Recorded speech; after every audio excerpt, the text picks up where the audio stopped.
ഒന്നാം സ്ഥലത്തേക്ക് പോവുകയാണ് കേട്ടോ. ആ പ്രാർത്ഥനയാണ് പാട്ടായിട്ട് നമ്മൾ പാടാൻ പോകുന്നത്.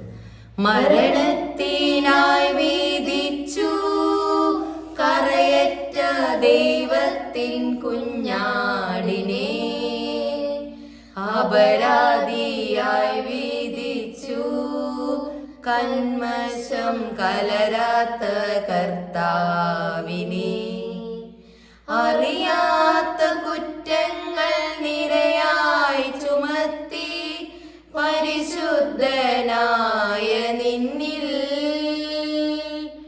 കൈവല്യദാതാ നിൻ കാരുണ്യം കൈക്കൊണ്ടു കഥനത്തിലാ